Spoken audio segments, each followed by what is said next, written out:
Well, two people have advice for the Republican Party. Chuck Schumer and Nancy Pelosi. And they're speaking from the goodness of their hearts, giving advice to Republicans on how to survive. Here's Chuck Schumer. By the way, do we only have like 8 senators in the U.S. Senate? They run through the same senators over and over and over again on these Sunday shows. I mean, if I were a betting man, and I am, you have to assume John McLean will be on one of the Sunday shows. You have to assume Lindsey Goober Graham will be on one of the shows. You have to assume Chucky Schmucky Schumer will be on one of the shows. Perhaps they'll throw in Nancy Stretch Pelosi. You know, same crowd over and over and over again. Whatever happened to this guy, Hoeven, from North Dakota? Who's he, Mark? Hoeven. Remember Hoeven Corker? Who's Corker? Well, those two guys. They came up with that great amendment that fixed the entire Senate bill. The 11th hour. There it is. Like Solomon himself. Or in their case, themselves. There he was. No Hoeven, no Corker this weekend. Long forgotten. But there's Schumer. And Schumer, as I've explained before, he's plugs too, because he's got that cornrow going on his forehead too, ladies and gentlemen. I can see it. I can see it. You know, they call the Senate the, what do they call it, a special club? They ought to call it the hair club for men, because I think half those senators have been to the hair club for men. Remember Cy, what's his face? I can't remember his name. Do you even know who I'm talking about, Mr. Producer? He was also a member, and I forget his last name, Cy something or other. And a million people are yelling his name out there. It doesn't matter. Anyway, I digress. Back to Schmucky Chucky Schumer. He was on Fox News Sunday today. And why? Why does Fox have him on? I don't know. Cut 5, go. The national Republican leadership will tell John Boehner... Stop. Rewind. Cy Sperling. That's it. That's it. Whatever happened to him? Is he still around? I don't see him on TV anymore. All right, now we'll go back to Schumer. Cut 5, go. The national Republican leadership will tell John Boehner, if you don't pass a bill, then we're going to be a minority party for a generation. And he's not only the House leader, he's a party leader. Third, this has the potential for being one of the greatest civil rights movements we've ever seen. I could see at the end of this summer 1 million people on the Mall in August asking for the bill, and who's going to be on stage? All right, stop. Okay, so those 1 million people, no doubt they'll be teabaggers, right, Mr. Producer? So when 1 million liberals get together, can we call them teabaggers? Can we call them all kinds of names?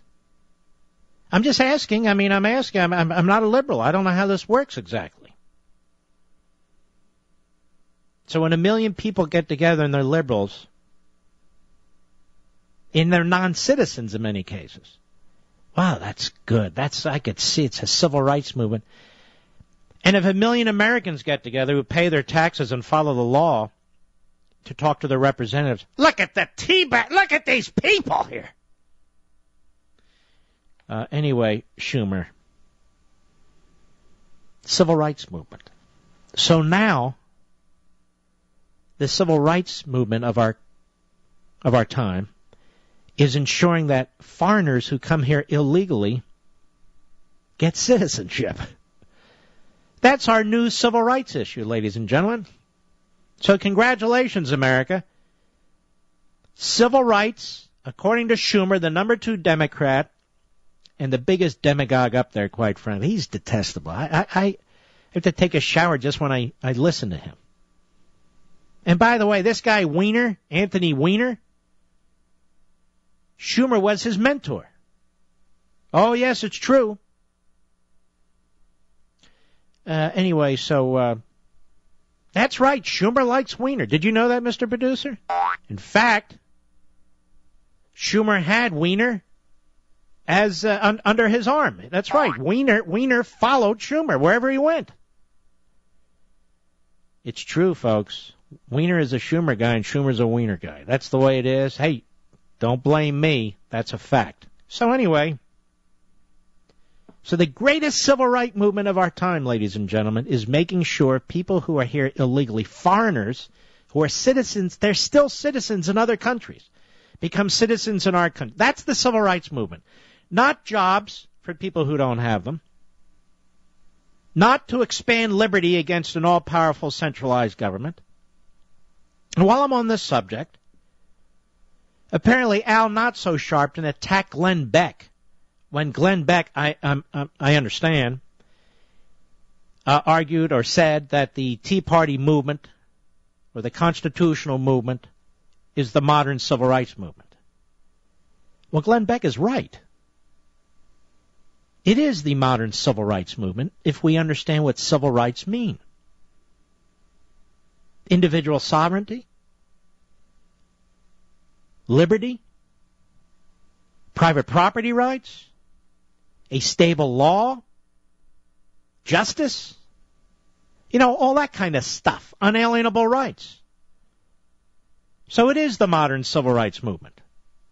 Not this citizenship for foreigners who are here illegally. I mean, that's a joke. But that's what Shumer wants it to be. And being the demagogue, he's good at propaganda, and of course, there he is spewing it on the Sunday shows. Then there's Nancy Pelosi on Meet the Depressed. Hat tip, real clear politics. You Republicans, you have to embrace amnesty or you're going to destroy yourselves. Cut 7, go. We wouldn't even be where we are right now had it not been that 70% of Hispanics voted for President Obama, voted Democratic in the last election. That caused an epiphany in the Senate, that's for sure. So all of a sudden now we have already passed comprehensive immigration reform in the Senate. That's a big victory. Stop. Have you read it, genius? She has no idea about the particulars in this bill, and she could care less. Just like Obamacare and Dodd-Frank and all the rest of it. No idea. This is how we're governed now. This is what our leaders, quote-unquote, do to us now. It's a great bill. She has no idea what's in it. She's on a Sunday show pontificating about something she knows nothing about, but she knows it positions her and her party in a way that is better than the Republican Party. That's all she cares about. She's such a loser. Go ahead. I believe that the members of Congress, many more than are directly affected themselves by the number of Hispanics in their district, will do what is right for our country. And it's certainly right for the Republicans if they ever want to win a presidential race. Oh, okay, thanks. So if we ever want to win a presidential race, we import more Democrats. That's pretty much it. Yeah. And keep in mind Jeb Bush's very, very deep insight, being the smartest of all the Bushes. Hispanics are very fertile. So between the voting record, 70%, and the fertility rates, that's a winning combination right there. And I know this because between Jeb Bush, Nancy Pelosi, and Chuck Schumer, we have an IQ aggregate of about 92. And they said so. And they're never wrong. Here we have bipartisanship. We have, it's just great seeing the two sexes come together, seeing the Democrat, the Republican come together, seeing tall and short come together. It's really just, it's heartwarming. And then there's John McLean, the most insane member of the Senate. Let's be honest. Let's be honest here. Right, John? What does he have to say in all his genius? Cut 6, go. I respect the House of Representatives. Stop. No, he doesn't. He doesn't respect anyone who disagrees with him. Period. Go. I respect the House of Representatives. I respect their views, and we have a job ahead of us in convincing them. But it's not. We're not going to be alone here. Just as Chuck and I just mentioned, there's a coalition out there, the likes of which I haven't seen. It's not going to be easy. But again, I really hesitate to tell Speaker Boehner exactly how he should do this. But I think Republicans realize the implications of the future of the Republican Party in America if we don't get this issue behind us. Yes, let's get this issue behind us. I have a better idea. Why don't we just surrender? Why don't we just, you know what? why are we involved? Why do we vote? Why do we contribute? Let's just get everything behind us. Country's going to hell. Let's get the going to hell behind us. Everything behind us. Supreme Court's out of control. Get it behind us. Congress all over. Get them behind us. Get the EPA behind us. The president behind us. I mean, after all, ladies and gentlemen, we citizens, just get it behind us, for crying out loud. Yes, get it. Yes, get it behind us, yeah. I hesitate to tell John Boehner what to do. The future of the Republican Party in America if we don't get this issue behind us. See, here again, facts don't matter. And just to make the timing perfect, there's an editorial today in the Wall Street Journal. The Wall Street Journal editorial page, keep in mind, is radical open borders amnesty. Radical. That's been its position for years and years and years. It is the mouthpiece for the corporatists. Though you may think it's free market and so forth, but you and I subsidize all this amnesty crap. As Thomas Sowell has explained, and many, many others have explained, it's a matter of basic logic. And so what we're dealing with here is the true conservative constitutionalists, the Tea Party, the base of the Republican Party, the conservative movement, dealing with these offshoots. The Bush family. The Bush family is not conservative. The Bush family sought to stop Ronald Reagan. The Bush family massively expanded the federal government. Oh, yes, it did.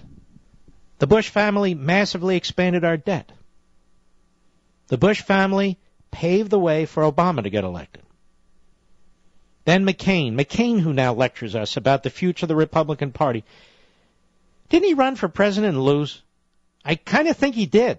But don't worry, he's going to tell us about the future of the Republican Party anyway. And the future of the Republican Party is to legalize and then confer citizenship on individuals who are here illegally by definition, who are going to be pandered to by the welfare state, by the Democrat Party, telling them they can get something for nothing, and tell them it's an absolute virtuous right to get it, too. And then we're going to hear more lectures about how the Republican Party, was that a regional party? It was a white man's party? Is that what it's become? Very strange. If the Republicans were opening immigration to more Eastern Europeans, as an example, or other parts of the world, I haven't studied this. I'm not John McCain. We need more of this, we need more of that. I don't play with the world that way. But if we play along with their game, then would the Republican Party be encouraging more people from other parts of the world to come into our country? Why is it almost exclusively one region or two region or three region? Why not strengthen the Republican Party? You never hear that, do you, except from me? I can't talk about that. Well, why not? I don't get it. They tell us what we can and can't talk about, the parameters of the debate. There's all kinds of people all over the world. There's a whole rainbow coalition out there. Why are we focused on really only one part of the rainbow? Why not other parts of the rainbow? Where people are more likely to vote our way. Not exclusively. I mean, people don't work that way. But I'm playing the game. I'm playing the pander game. I'm playing I don't know. I'm playing their game. The Republican Party's playing their game too, but it's like being at a baseball game and the two teams are up the bat at the same time, Mr. Producer. How does that work? There's nobody out there fielding the balls.